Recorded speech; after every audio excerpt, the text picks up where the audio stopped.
And so the day came, my mom went to the doctor or the abortion clinic, whatever, got on the table, and then God was like, hey, get up. You're going to have the baby. Wow. So she got up and left. And it was just like, she heard God clear enough Yep. to say, oh, wow, I better listen to this and get up out of where I'm at now. Yeah. Wow. This is the Elevation Room, a space where we unpack life's hardest moments and the impact that they have on our faith, family, and fulfillment. I'm your host, Dustin Lale, and each episode we share real stories of resilience and breakthrough to inspire you to keep moving forward, rooted in your purpose, living on purpose, and walking with purpose. This journey we call life is not meant to be done alone. So click subscribe or the follow button now, settle in, and join us as we go into the Elevation Room. Well, welcome back to the Elevation Room. Today, I have with me my friend Christian Robertson. How are you, man? What's up, dude? Man, thanks for having me. Absolutely. I'm excited about this. I know we've been trying to schedule it for a couple of weeks now, so I'm glad to have you in the chair this time. Yeah, man, it's good to be here. This is always pretty cool. Anytime we get to chat, I love it. So cool, man. Well, hey, I'd love for our audience to just get a high-level understanding of who you are today, where you're at, and then we'll get into some of your backstory. Yeah, for sure. I'm from Morgan City, Louisiana. Okay, so, down south. Yeah, down south. Not too far away from here in Lafayette. Grew up there all my life.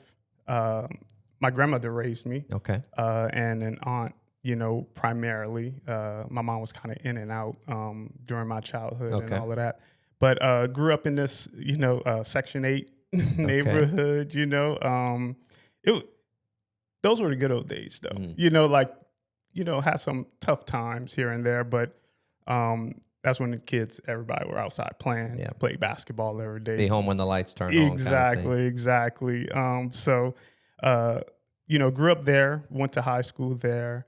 Then once I graduated, I moved out here to Lafayette to go to UL. Okay. And I majored in sports medicine, so athletic training specifically. So cool story how I even got into that. Obviously, growing up, I was obviously going to the NBA. Oh. It was like foregone conclusion. Me and my cousins, we would talk like, all right, you're going to be on this team. You're going to be on this team. We're going to come together at some point and we're going to have these mansions and all of this stuff, we big dreams. Yeah, exactly. It's like, we love basketball. That's what we do. And so play basketball and all of that stuff growing up. But in 8th grade, we had to do a career paper. Okay. And my English teacher, I had told her, oh, I'm doing mine. I'm going to the NBA. She's like, Christian, there are a million little black boys just like you who want to go to the NBA. So statistically, your odds aren't that great. I was like, that is so funny. What are you doing crushing my dreams? Yeah, exactly. And so then she was like, how about physical therapy? You get to work with athletes and stuff like that. I was like, I'll do it on that, but I'm going to the NBA. So as I was researching physical therapy, I found athletic training, which, they work hand in hand.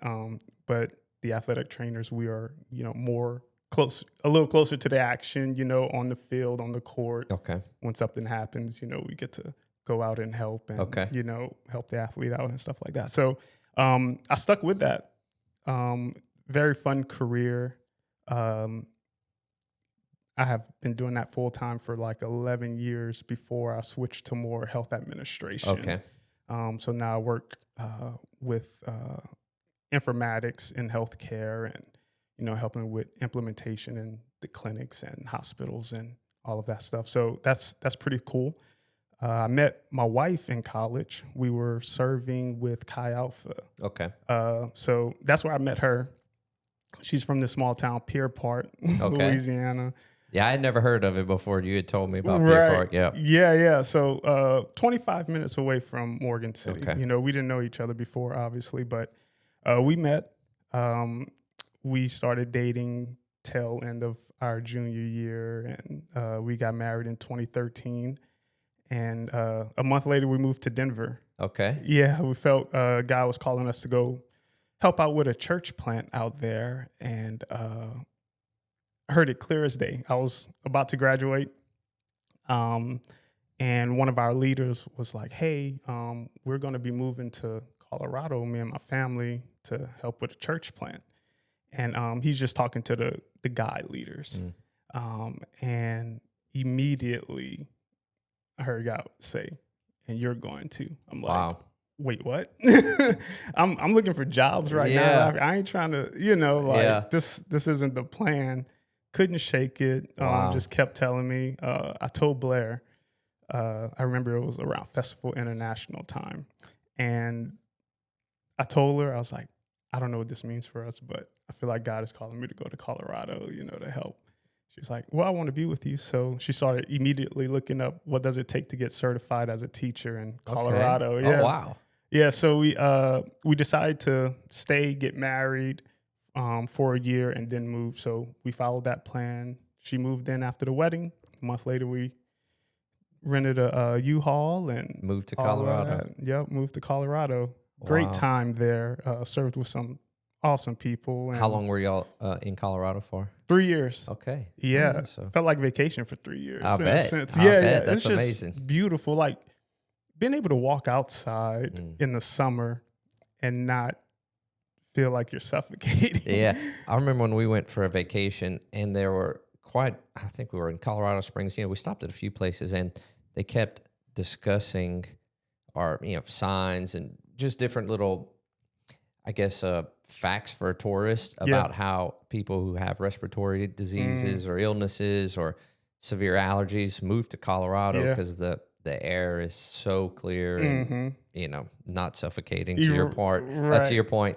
And, how helpful it is for them. Yeah, yeah. So I can imagine. Yeah, yeah. It's a very healthy state. Everyone's like in shape or they work out and stuff like that. And you're a runner and I run. So altitude sickness is a real thing. It took me about 3 months to shake it. Like walking upstairs. Yeah. I get to the top and I'm like breathing hard. Yeah. I'm like, what's going on?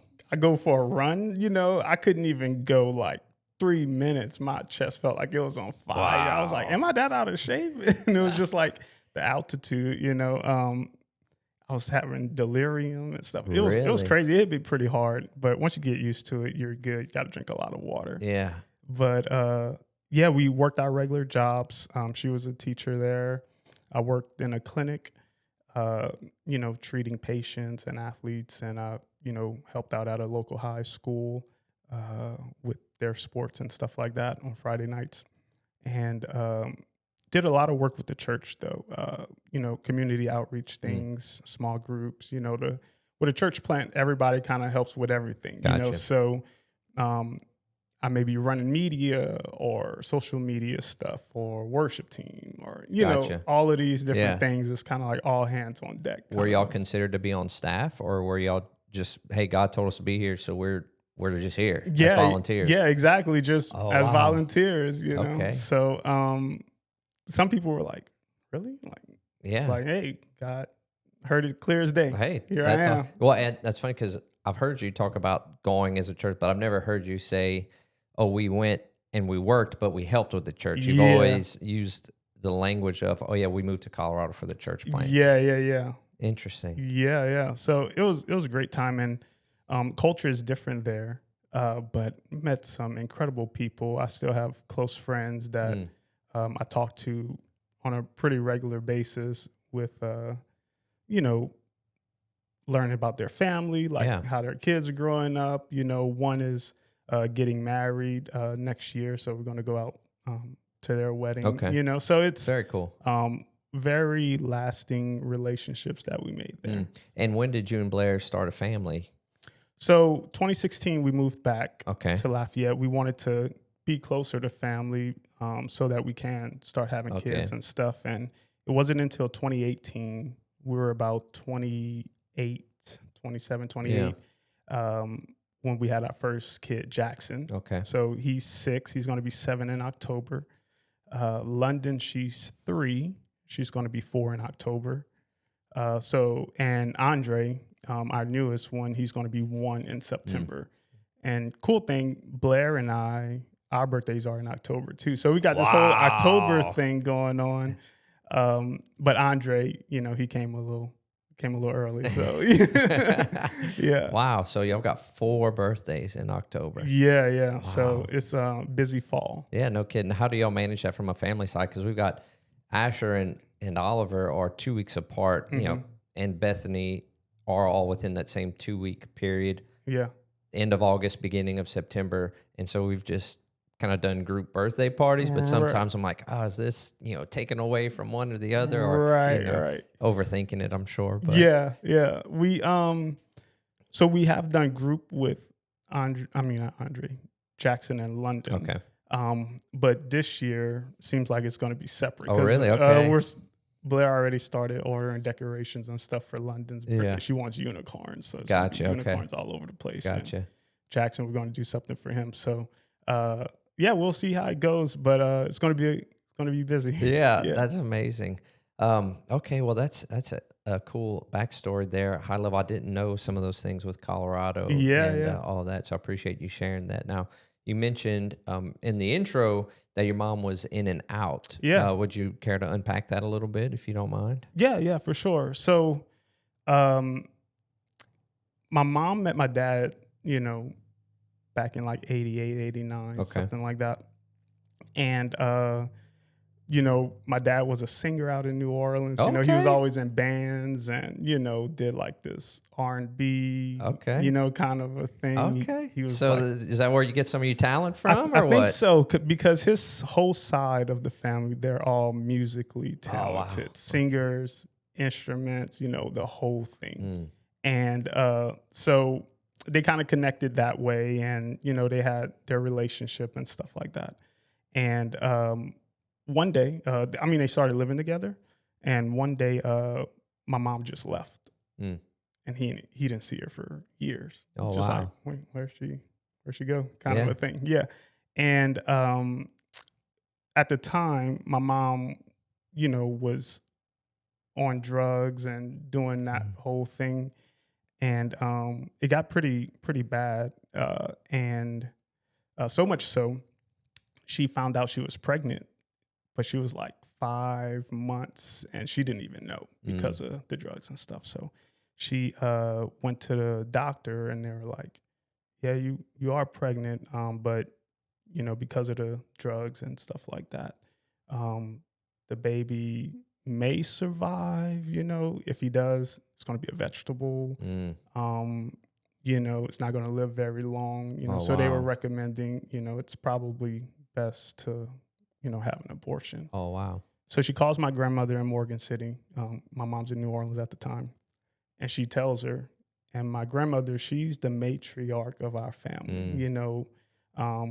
She's worked on staff at churches. She had a radio ministry. Oh, wow. So, she's, if you want prayer, you go to Mama. Oh, wow. And she told my mom, God's going to heal that baby, come home. And my mom was like, no, I can believe I've done this. I'm in this situation, I'm going to do this.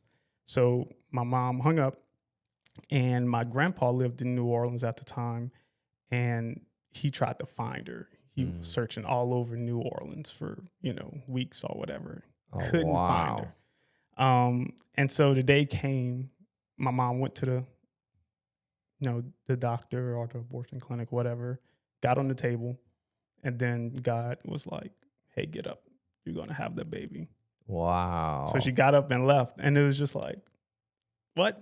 What? Because she hadn't want nothing to do with God at the time, I'm assuming, huh? Yeah, like she knew about God and all of that, but she was just choosing to live her own way at that time. Wow. And so she moved back to Morgan City. But she heard God so clearly enough that even in where she was at, in her heart and the decision she had made, she heard God clear enough to say, oh, wow, I better listen to this and get up out of where I'm at now. Yeah. Wow. And I contribute that to my grandmother and her prayer partner. She called her prayer partner, Miss Mary. She lived right down the sidewalk from us, literally. And they prayed, interceded, on their hands and knees, just praying for days, that, hey, God, turn it around, So my mom come back home. They went to war. Yeah, exactly. And she comes back home, eventually have me, and the doctors were like, this is a miracle baby, like we had the reports and all of that stuff, and nothing's wrong with the baby, So Christian the Miracle Robertson, man. That's yeah, awesome, man, I thank God for it, Amen. And that's why I live for him, because he saved me before I was even born. Wow. And my whole family, they made sure I always knew that story growing up, and I don't have this great coming to God moment, in a sense of, I was living one way and came here. Yeah. It was just kind of, I was always connected, and when I got old enough to really understand, faith and stuff like that, I made a decision. But I grew up in church, Sunday, Wednesdays, sometimes twice on Sundays, every time the church door opens, we were there. My grandmother holding Bible studies in the, house and all of that stuff. So that's kind of where, how I grew up. And still my mom, even after having me, she didn't tell my dad about me till I was about 3. Okay. My grandmother was like, hey, you need to, tell him he has a son, So she calls him and he comes to visit, and they say, he looked at me and was like, yeah, that's my son. Like, you look just like him. And so, he always lived a little far away. Okay. So we had a good relationship growing up. He would call me a lot, come visit and stuff like that, but never lived with him really. And during that time, my grandmother was the sole, guardian for my brother and I, and my mom in and out of jail. Was your brother younger or older? Younger. Okay, yeah. Younger. He was 2 years younger. Okay. And she was in and out of jail, drugs, alcohol, that whole thing. She'll come back for times, live with us, or we would go live with her, but, kind of get into the same thing just over and over. So there were many times throughout my life, like where these events happened, and I'm like, that doesn't seem normal, but it became normal, like traumatic events and stuff like that. And I just never had like a mom and a dad in the same house, and it's hard to say like, oh, I grew up alone, because I didn't, my grandmother, she made sacrifices to raise us.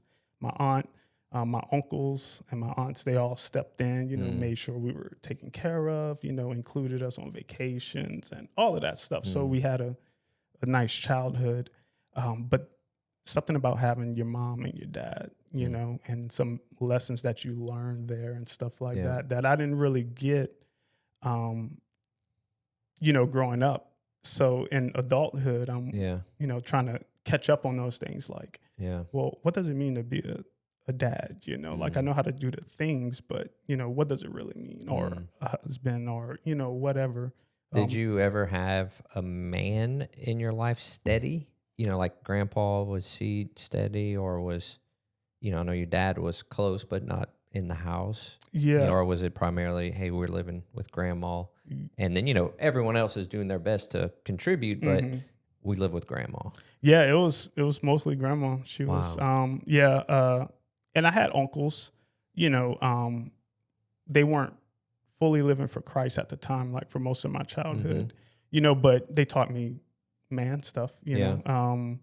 My aunt, she taught me a lot of things I needed to know as a guy too. Like, she would change her oil and fix her truck and stuff. Like, she would play sports with us in the neighborhood, like with the guys and stuff. She just loved sports, and she was that type of person.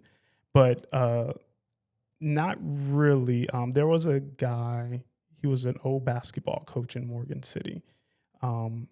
And he did a lot of community stuff with kids, so he would come to the house, pick us up, bring us to the library for the summers. We'll, get books, check them out, or he'll bring us to these different programs. His name was Mr. Herman Hartman. Okay. And so he was kind of like that that guy, to, he really wanted to reach out to the youth and try to get them on a good path, because in That's our amazing. neighborhood, you look around, a lot of single moms, no one really had their dad there. They had maybe in our neighborhood a couple of people who had a dad there, Wow. but all of us single parents. Wow. So we all kind of grew up in that same environment. And it wasn't until I got to college where I really found discipleship from another man. My grandmother taught me as much as she can, but it wasn't until I got connected with a guy who was like pouring into me, like, okay, this is what it means to be, a spiritual son. This is what it means to be a man of God, and giving me a lot of good application on how to do that. Yeah. What was going through, like, in those different stages of life where, mom might come in for a season and then disappear again. Yeah. And, you've got coach pouring into you, but he's not there all the time. Just imagining that there's probably some identity questions of like, hey, am I good enough? Am I worthy? Was there any of that you were battling at all? Yeah, absolutely. Because I always wonder, like, why she doesn't want to be here with us, like, why is she struggling so much? Like, I didn't understand addiction and stuff to that degree. It was like, just stop, Right. I remember for my 7th birthday, the present I wanted, she gave me a Michael Jordan watch. Okay. And I was like, I would like you to stop smoking, And I was like, it should be easy, but, we know it's not. That but when easy. you're 7, right. And so I feel like I had to grow up a little faster, because I was in this mode of like trying to look out for my mom, like get her to do the right things, and that kind of increased as I grew up. But identity, yes, I felt like, hey, am I good enough? Like, why don't you want us? What's going on? Like, I didn't like feeling quote unquote abandoned. And again, I say that lightly because I had, people and family in my life. Right. But again, having that mom, that special relationship, and I can look at my friends at school, see their relationships with their parents and stuff. And I was like, I want that, but couldn't have it. And, as I get older, people who were a little older than me, they kind of knew my mom because of the drugs and the things that she was into. And I just remember moment after moment that was like traumatic. But to me, it became normal. It wasn't. You feel like you almost were calloused to it in a sense, or it's like, it's the 4th time this has happened. So this is what it is, like seeing her get arrested and stuff like that. This is just what it is. Yeah. Once I got older, I realized, oh, those are traumatic events, and that's not typical for a kid to go through. So I had to work through those things. But it was a lot of deep thoughts and questions as to why. Like, what's the purpose of all of this? Yeah.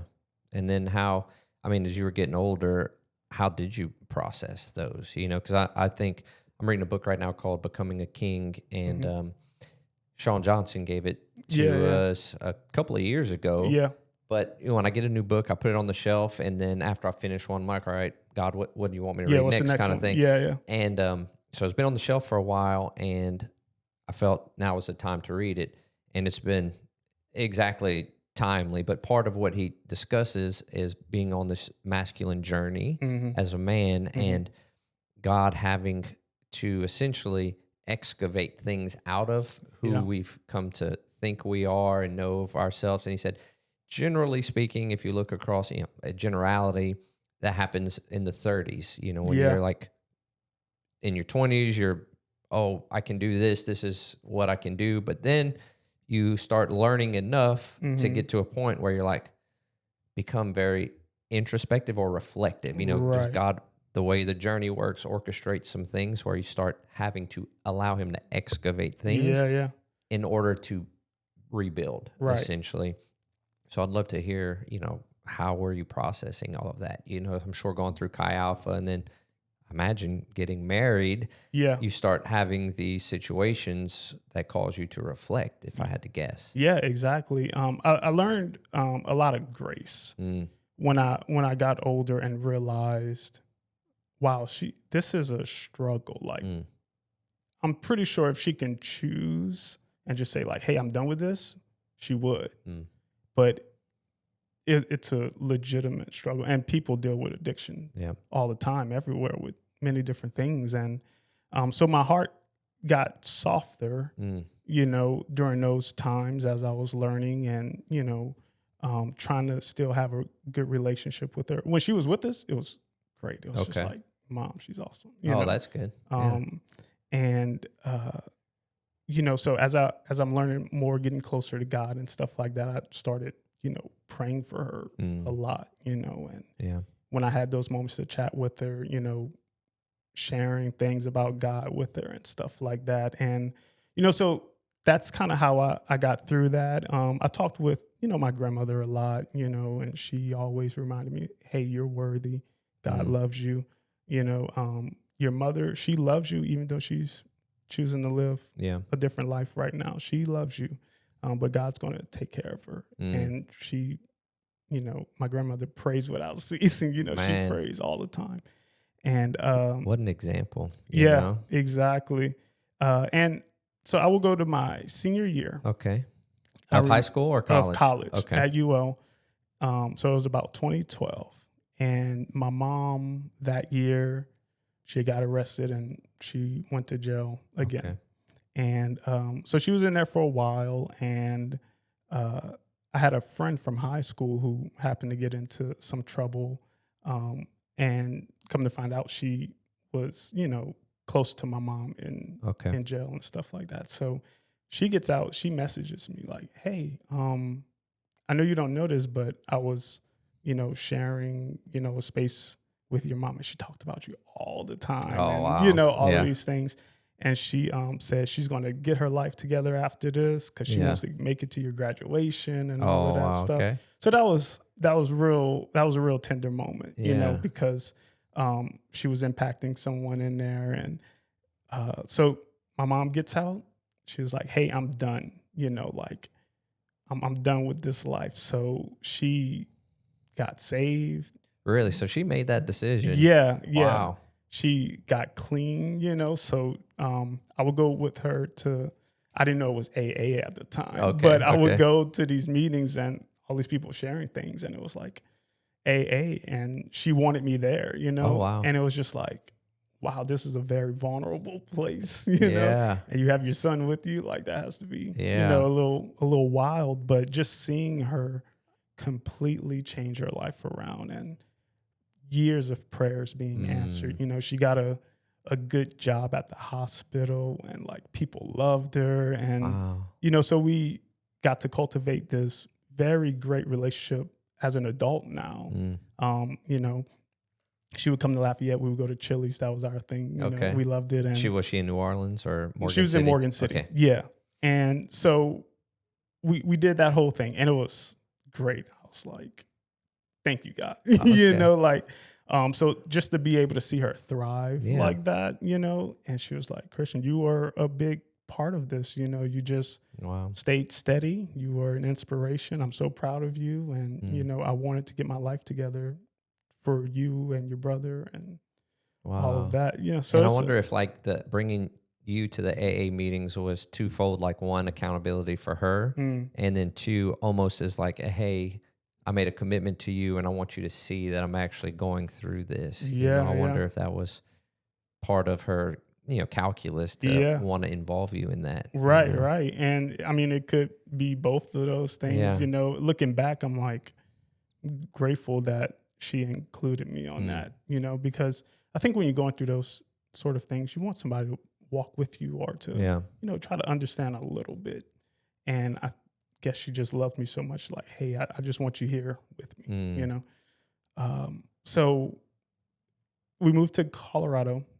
3 years. We come back in 2016. And so again, mom and I, we talked all the time, shared pictures. You know, she had a grandson because my brother had a kid.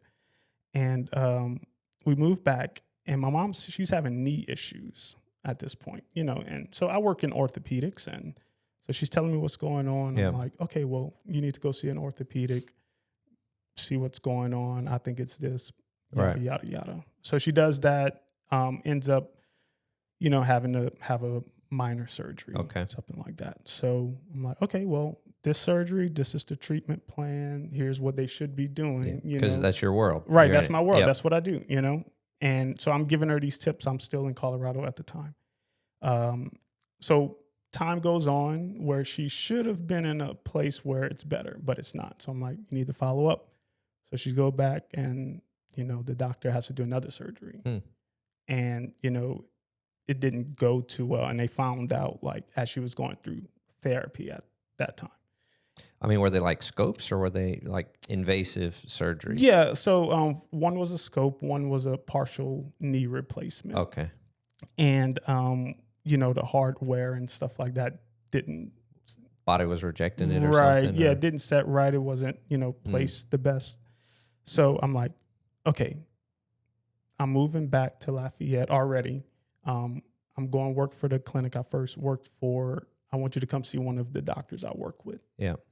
So we did that. They were like, yeah, we need to go fix some things. You know, this is, you know, it's not great, you know? And so, the doctor pulled me into his office, and like, we had a very great relationship. He taught me so much, you know? And so my mom, she has the surgery. They have to do like a full reconstruction thing. And I'm like, hey, this is how it's going to be.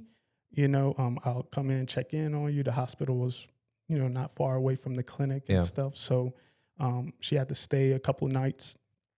I would bring her, you know, Chili's one night, you know, hang out with her, you know, we watch a movie and stuff. And, you know, so I go home. Next day, she's telling me she's complaining of shortness of breath and, you know, stuff like that. And so the doctors, they check on her, and, you know, they rule out any, you know, major issues or whatever, but they give her a little oxygen. And so I was like, yeah, that's fine. You know, they're watching you, all of that stuff. Next morning, I am in clinic seeing patients, and it was about 10 o'clock or so. I get a call, you know, because at lunch I was going, you know, visit her or whatever. I get a call, and I just happen to answer it, you know, like, oh, let's see what this is, you know. It's the hospital. They were like, hey, Christian, you need to get here as soon as possible. And I'm like, you know, heart drops. Well, yeah. Like, what? Yeah. So like, I, you know, race out the clinic, and I race over to Lord's, and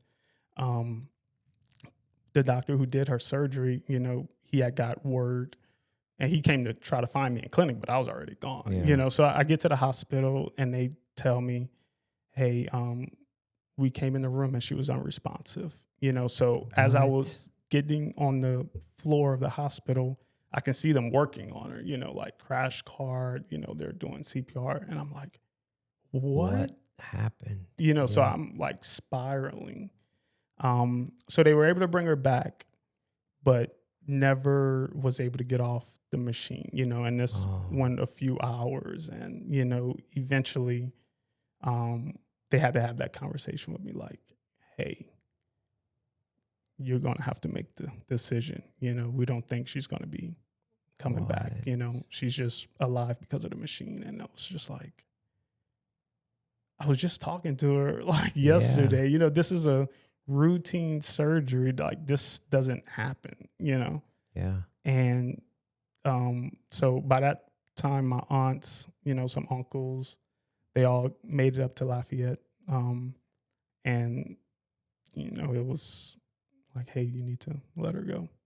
What? And so all of a sudden, I'm having to make all of these decisions. So like, they, you know, unplug the machine. Oh my goodness. You know, she passes away, and then, you know, immediately they bring me papers. I'm having to sign things. They give me her belongings, and I'm like having to make these decisions. Like, what? Like, I'm in a weird space right now. I'm crying. I'm, doing all of these things. And I still have to make all of these decisions, and no one really prepares you for that. So, I mean, how do you prepare for that? Wow. Yeah. And that sent me to a real dark place.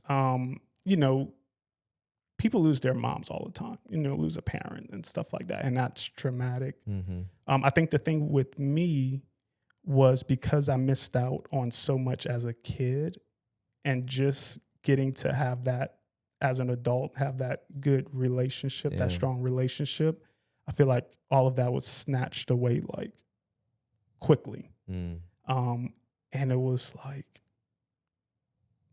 what do I do now? And it shook me so much. And so we go through the grieving process. So I thought, it wasn't until like a year later, I started realizing, man, something's not right. I'm crying more often. I'm more reserved. My wife, she's super supportive. She was very tender and like, hey, what do you need? Praying for me, friends praying for me, all of those things. Because they can see like, yeah, this is really. Wow. Yeah. And so it came to a head when I just like got super emotional randomly. It was like a small thing happened and I just like broke down. And I was like, I need to go see somebody, talk to somebody, and then found out, probably dealing with some depression here. And so I'm talking to a counselor, Miss Cheryl, she's so great. Christian, just very wise. And, she's been, a practicing therapist for years now. And she would tell me like, hey, we need to unpack some of those traumatic events that you went through, because I think part of the struggle and the hurdle for you is that there's like unresolved things that we need to bring Jesus to. We have to let Jesus step into these moments. So we went on this journey of like, I would share a situation that happened as a kid, like maybe my mom was leaving. I was on the back of the sofa looking out the window, just staying there until she came back. She never came back, And so we would do these exercises to where, I'm recalling this information.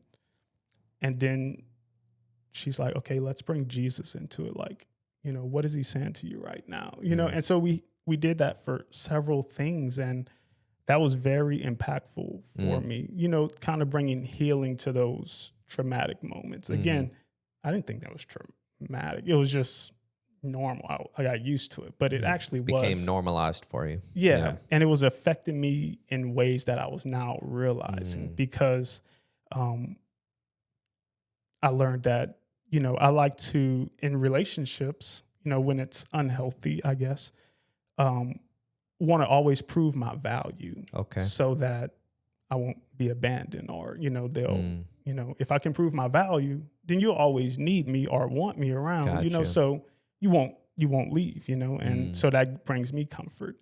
And so some of that was from those experiences, and I have to recognize that. And now I check my motives, like, why am I friends with Dustin? Is it because, selfish reasons, am I doing these things, with a pure heart, or am I trying to get something out of it? So it's a constant like, hey, make sure I'm checking my motives here. An awareness of, Exactly. And so we walk through that whole thing, and it's tough. It's like, it's not easy bringing up things that impacted you as a kid. And it's like, wow, that was pretty bad. Yeah. While you were going through that, what was it like at home?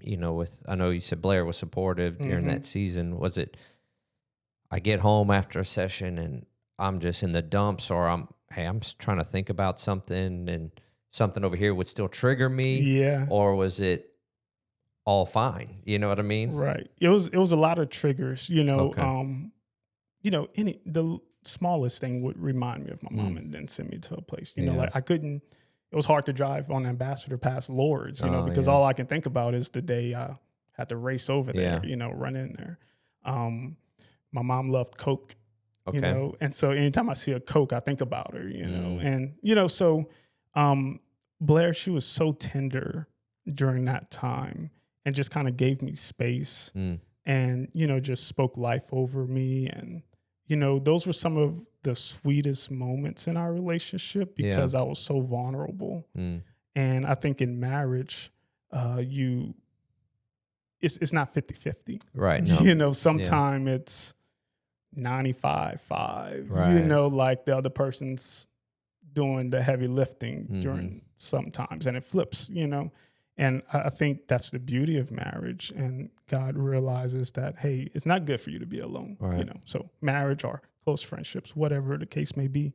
But she was very patient with me too, and I really appreciate that because I didn't have my thoughts clear all the time. I would just kind of spitball like, this is what I'm feeling, this is what I think, and she was able to help me find clarity with some things. And it was so awesome to be with her through that because I don't know how it would have been had she not been the woman of God that she is. That's awesome. Yeah. And then as you were unpacking everything with Miss Cheryl, she was able to walk you through, and where'd you end up? You know what I mean? Yeah. Through that, after, I don't know, y'all came to a point where you're like, hey, I'm good now, or what that, how that season wrapped up, Yeah. So we got to a point to where I was stable. Okay. And I felt like I did a lot of work. Mm-hmm. She would always tell me about this inner healing thing that she's been doing. And it was like somewhat newer thing in the therapy world. Okay. But this guy named Terry Wardle, he's this author, Christian guy, educator, all of that stuff. And he wrote a book called Wounded. Okay. And, basically how to find inner healing. So they had these small groups pop up and people going through them, basically dealing with trauma from the past, how it's affecting you, and, bringing healing to those moments. And so she encouraged me to get into one of those. And I finally did. And I found out, I still got a lot of work to do, and the crazy thing about going through stuff like that is it's easier to be like, I'm gonna just power through it, like check the box. Yeah, I'm gonna be stoic about it, like I just gotta be strong. I just gotta be a man, but doing the work is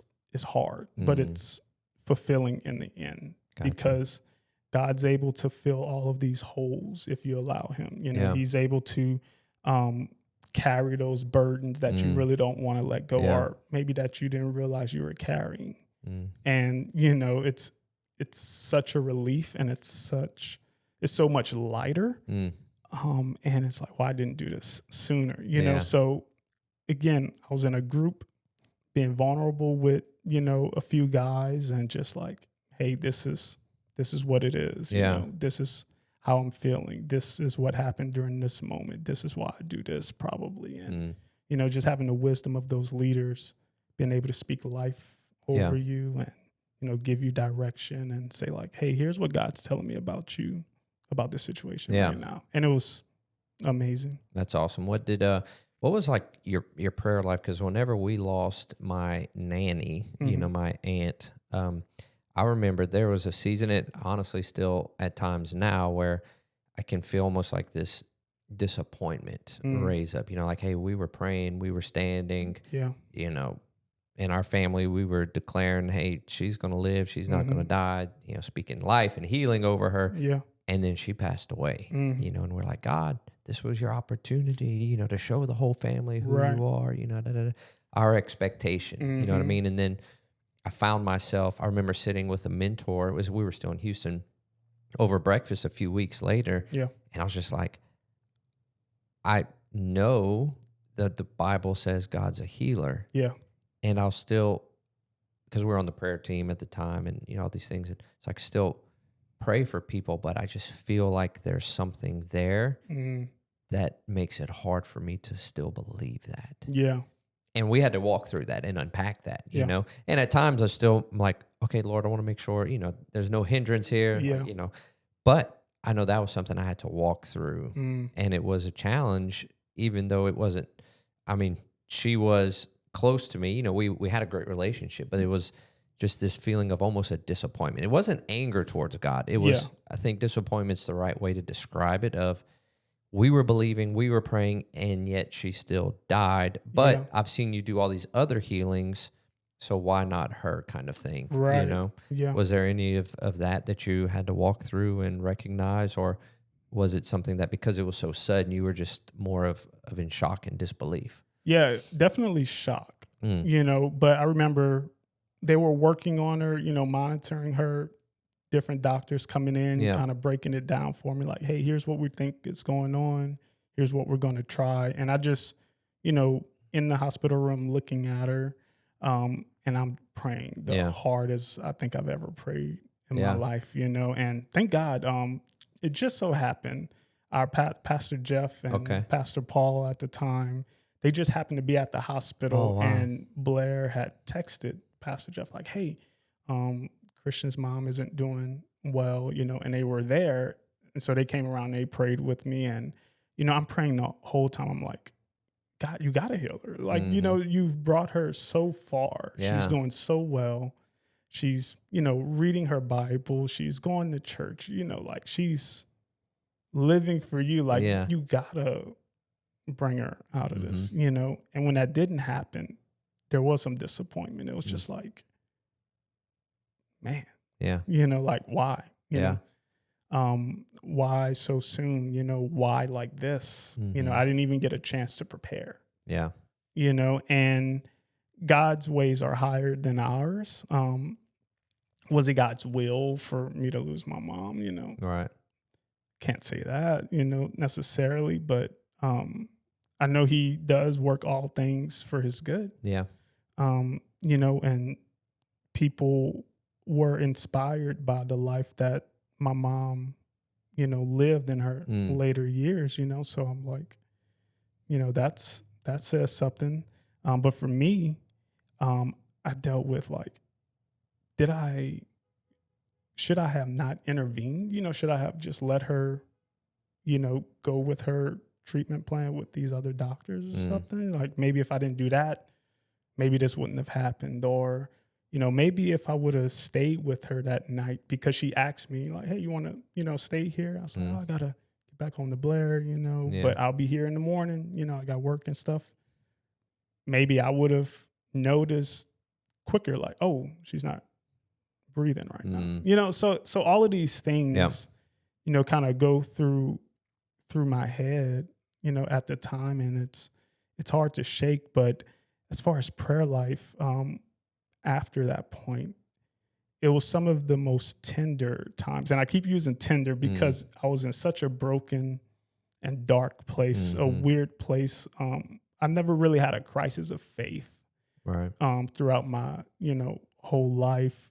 Maybe once when like a girlfriend broke up with me and I took it incredibly hard. I'm like, God, why? You know? You know, but this was a time where I'm praying and I don't have words to say. I'm like, God, that's all I can get out. Jesus, help me. You know, like, I don't know what to say right now. Just, you know, hold my heart, you know. And there were some worship songs that were very pivotal for me at that time. So Hillsong, you know, Another in the Fire, you know. There's Another in the Fire standing next to me, you know. You know, Hold My Heart, you know, is another song that's just like, hey, like I'm broken, like just hold my heart, God, you know, like there's nowhere else I can go. There's nothing else I can do. I don't know what to say. Just help me, hold me, you know? And God brought peace, you know, through those times. And, you know, I felt so close because I think as a child, you know, when you're hurting, you know, you go to your parent and maybe they can't really do anything to, you know, fix it all, whatever. But just being close to them helps. But God can fix things, and being close to him helps. And just feeling his presence and knowing this is where I need to be. Yeah. And knowing that he wants me to be there. Yeah. That was really impactful for me. Yeah, that's amazing. What would you say going through that season, now looking back on it, that some things you carry with you today, call them lessons learned, some things you know about God other than what you just shared that helps you in moments even today? Yeah. Remembering the things that he has done, he's been faithful before, he'll be faithful again. Also being present is such a big thing for me, and I don't do the best at it all the time, but knowing that someone can be here today, gone in 10 minutes, that changes things, that changes how you approach relationships and how you interact and how you, invest in relationships. So it's like, cherish those moments, cherish the relationships you have. I tell people all the time, like, hey, you may be at odds with your parents, make it right, find a way to get back, because once they're gone, and then it's a lot of, I wish I would have, I wish I could have, I wish I didn't, and you don't want to have those type of regrets. You want to know that, hey, I tried to make it right. I've, tried to make amends or, come together. Right. Because it's so important. And especially for me, again, not having that, that plethora of opportunities with my mom as a kid, and all of that stuff. It makes those moments that were very good that much greater and important. And so as far as advice, cherish those moments. Get close to God, and it's okay if you don't have the words to say. Because he knows our hearts. He knows us on the deepest levels. And being vulnerable in those moments, I think that's where healing begins. Yeah, no, that's good. I appreciate it. And you kind of moved into the ABCs there, save that for the A. What books would you say have made the greatest impact on your journey so far in your life? So I would say that book by Terry Wardle, Wounded. Finding inner, healing, and bringing Jesus into those situations and just unpacking, why do I operate the way I do? What's my motivation here? Is that a healthy motivation? Right. How can we tweak this? How can we live in a way that's more Christ-like, and you're living out of healing instead of trauma. Gotcha. So that was a huge book. Emotionally Healthy Spirituality. Okay. By Peter Cesaro, I believe. That was a really enlightening book as well. Again, dealing with like the deepest parts of you. And being completely open to God and being healthy spiritually, because growing up in church, being around it so long, you can kind of, it's easy to just go through the motions, and not really connecting with God. You're maybe, living on things that he's done years ago, that's fine, but God, he's always wanting to do something new, Are you open to that? Are you pursuing that? So that book was impactful in that way. Okay. Yeah. Awesome. Any other ones? Man, there's so many. I like Judah Smith. Okay. That was a great book that I loved. There was just like a reminder of, this is who Jesus is. Awesome. He's a healer. He's a companion. Yeah. Very cool. Yeah. Jesus is. Judah Smith. Cool deal. All right. And then the C is cherished family traditions, whether that's with you, Blair, and the kids, or, your past and childhood. Yeah. What are some cherished family traditions that y'all have? So I would say with myself, Blair, and the kids, every Friday we do donuts. Okay. So I go. Like for breakfast or? For breakfast. Yeah. Okay. Yeah. So I go pick them up. I am not a morning person. Everyone in my family is a morning person except me. So like yesterday, Blair woke me up. She's like, "Hey, are you going to get donuts?" I'm like, Yeah, I am. So I go get the Yeah. donuts, and they love it every time. It's nice to see them smile or look forward to donuts on Yeah. Fridays. So that's real sweet. Literally. Yeah, literally. Yeah. How'd y'all get started on Donuts on Friday? How'd that come about? I can't remember exactly, but I think it was Blair bribed Jackson one point. Like, hey, if you do this, I'll stop and get a donut before I drop you off to school. Yeah. And then Jackson's the type, once you do it once, Oh, okay. he's going to keep wanting it, Okay. And so then it just became a thing out of that. I was like, oh, this is a nice tradition, it's a cheap breakfast. Yeah, there you go. And that's before they go to school? Right, yeah, Oh, yeah, man, yeah. so you setting up those teachers real nice right, then, like, huh? hey, happy Friday, That's hilarious. Yeah, and I'm a big Christmas guy. Uh-huh. So growing up, again, we lived in Section 8 projects, Yeah. But my grandmother, she always wanted to decorate. So Oh, that's awesome. it was usually the day after Thanksgiving, Black Friday. She would have her sons come over, we'll hang up the lights, put on Christmas music. Inside, the kids, we were putting up the tree, she would do eggnog or hot chocolate, Nice. and just a great time. And we lit up the neighborhood because she had angels, she had lights that's everywhere, a nativity star at the top of our, apartment. Oh, that's awesome. And so now as an adult, I like to do that. So I'm like, as soon as Halloween is over, it's like, all right, let's get it popping with some. So y'all do after, so in November? Yeah, early in November. Okay. Yeah. I love We it. start getting ready. And so the day I put up the lights, I put on Christmas music, Yeah. I put on Hallmark or Lifetime, Yeah. playing in the background, the Michael Bublé, Mariah Yeah. Carey, whatever. I make some hot chocolate or eggnog and, go through that whole thing. Yeah. And as the kids get older, they start appreciating like, oh, let's put up the big Santa Claus inflatable, so Yeah. that's something that we really enjoy. That's awesome. I love it too. We do something similar where it was usually Black Friday, after Thanksgiving. And I believe it was last year we did it a couple of weeks even earlier because, I'm like, if we're going to do all this setup, like let's have it up longer. Yeah. You know what I mean? So we enjoy doing that too. Right. I think it's a blast. And the kids look forward to it also. Yeah. Well, that's awesome, man. Well, I enjoyed our conversation. Me too, I appreciate man. you sharing all of that. This was fun. Yeah, absolutely.